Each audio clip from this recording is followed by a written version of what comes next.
Meanwhile, US President Donald Trump says a major trade deal with India could very well be on the anvil, potentially slashing tariffs and also opening doors for American companies here in India.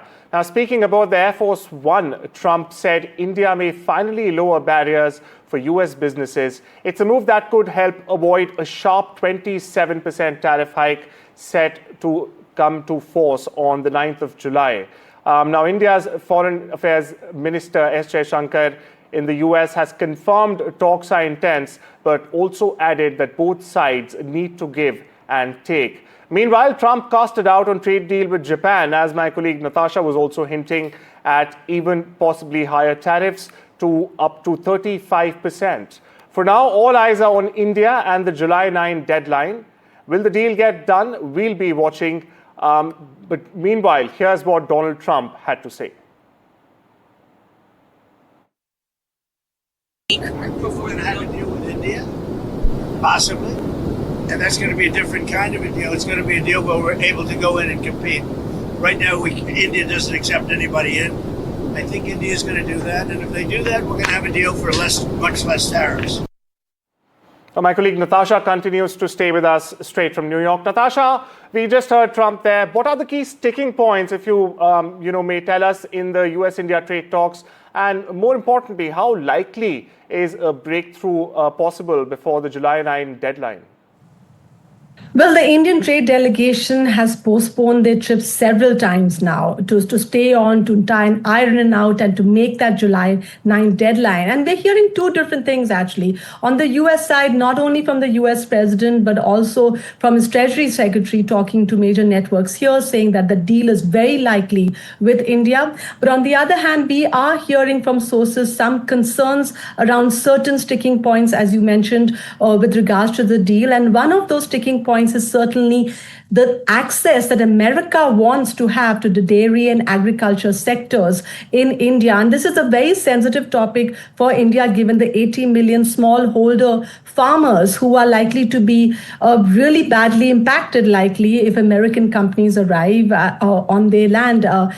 So there is concern about that, and that is seen as a red line by some sources who've been talking to us, saying that that's a red line with India. So it'll be interesting to watch how much India is open to negotiation there. And on larger terms, the United States also wants to see more concessions on auto components, steel, and agricultural imports. And India keeps emphasizing that even the larger goal, which is to increase the bilateral trade to $500 billion by 2030, is not going to be possible if the United States keeps such higher tariffs. So what is more likely to be expected is that we might see a mini trade deal, maybe not as expansive as expected. Maybe a mini trade deal will come through by July 9th, and it might exclude sector-specific tariffs.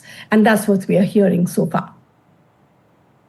Like as you put it, Natasha, a mini trade deal is expected, in fact, on the anvil. But how will this mini trade deal impact India's domestic industries, especially sectors like agriculture and auto components, as you just were mentioning? Well, the important thing for India, what India has wanted to do, and in fact, India has been one of the countries that's made it so far in talks on a bilateral trade deal with the United States. Remember, the whole world is now jockeying for that. The other trade deal that the United States did is with Britain. That's the only other country that once Donald Trump started talking about these tariffs, the separate deal has only so far been with Great Britain. And now India is likely to cut this deal. So for India, the overall aim is, if we reduce those 26%, our overall industries, whether it's agriculture, dairy, or any of them, there's so many of them, will be benefited. So that's really on the agenda. But this sticking point on how much access America wants on these specific sectors, those details we are still not sure about, but I'm sure we will get a better idea. And at least my gut is that we're likely to see some sort of deal, but how expansive